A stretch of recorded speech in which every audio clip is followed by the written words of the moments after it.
Ayan guys, lakas na naman ang ulan.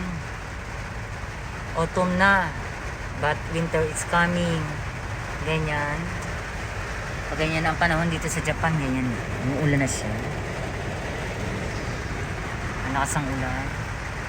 Pabugso-bugso, may kulog pa yan kanina. Ano na naman tayo makakababa mamaya?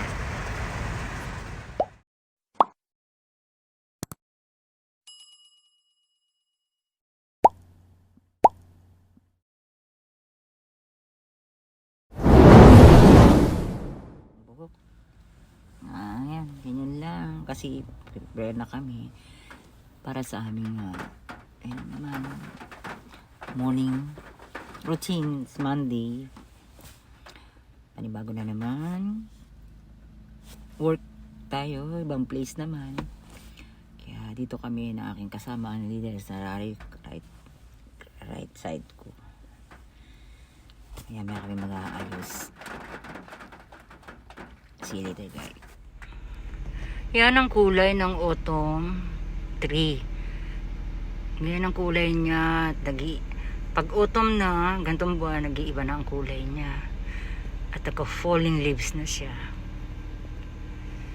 Ang ganda ng bridge dito sa aming pinagtrabahuan. Ayan, meron siyang bridge sa lugar namin dito banda. Ayan yung kasama ko. Hindi ko siya pakikita. Nasa right side ko. Ayan. Itong workplace. Getting ready with me. Kaya tayo. Pinitay pa ako. Nilagay niya. Okay. Style. Work. Ayan guys. Lakas na naman ang ulan. Autumn na, but winter is coming. Ganyan. Pag ganyan ang panahon dito sa Japan, ganyan. Umuulan na siya. Ang lakas ang ulan. Pabugso-bugso. May kulog pa yan kanina. Ano na naman tayo makakababa mamaya? Day 2.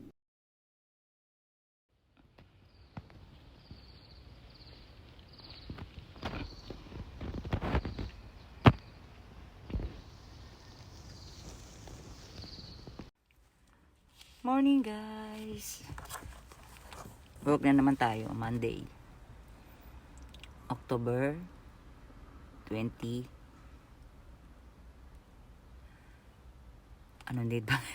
Prepare siya for lagay niya yung mga parang placard na bawal dumaan. Tapos babalikan niya ako para turo niya yung yung pesto na pupestuhan ko.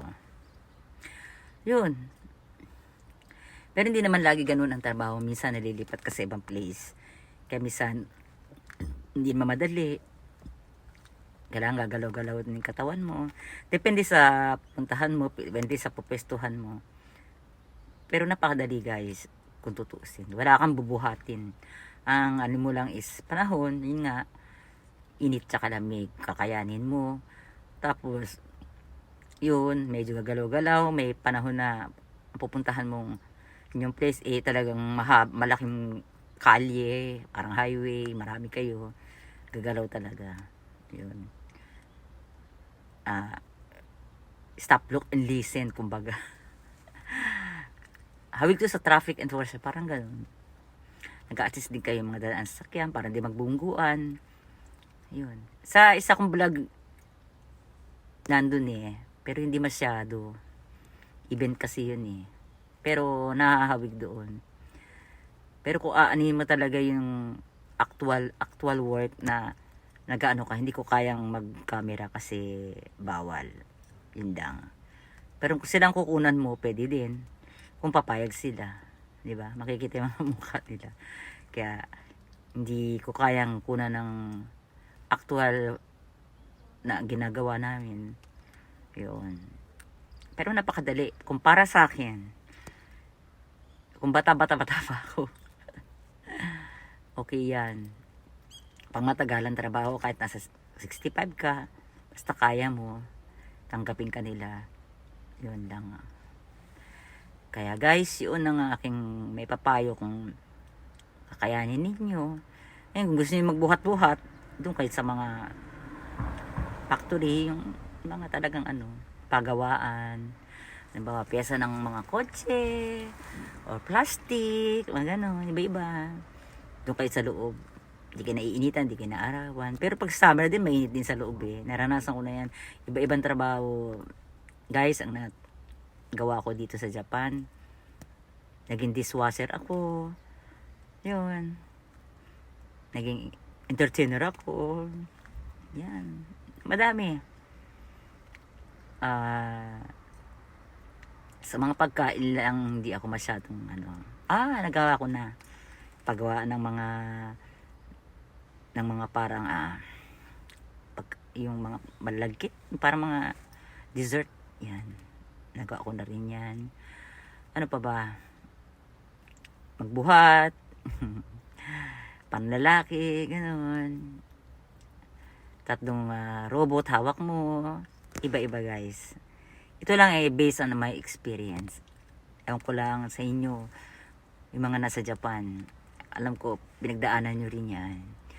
Siyempre para sa pamilya niyo, di ba? Kaya, laban lang. Kahit inaantok ka pa. At the end of the day, mararamdaman mo, natapos ng isang araw, may sweldo na ako. Ganun, di ba? Okay guys, wala pa ang leader ko. See you later. Yan, naantay ko pa yung mag-drive niyan bago ko pumunta doon sa workplace namin. Kaya tagal pa siya. Wala pa. Yung crane ba yan? Yan ang aking view habang nandito sa trabaho. May river.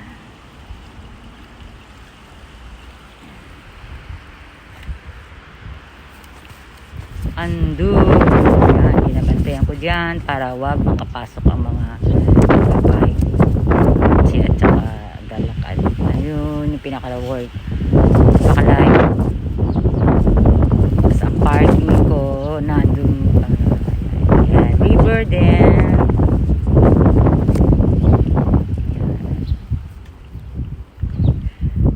Yan ang aking nakapaligid.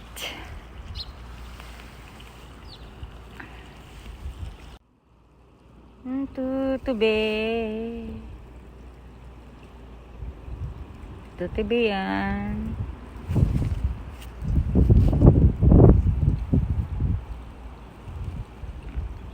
Pahinga siya. Tutube. Kala nyo walang tutube sa Japan na yan. Galaw lang kami. Yan guys, nakikita nyo sa dulo doon. Pag lumapit na rito yung naglalakad o nagbabike, stop ko siya, tapos lalayan ko siya papunta doon. Samahan ko talaga ako doon kasi nandun yung paharang yung makina, mamumungo sila, alay naman ang kasama ko. Ayun ang trabaho nila, naghuhukay, tapos lalagyan ng parang pipe yung agusan ng sa gas kasi yan, sa gas. Kaya nagsasorry sila nai-store mo nga na may laka. Yan ang karatulan na nagsasorry sila.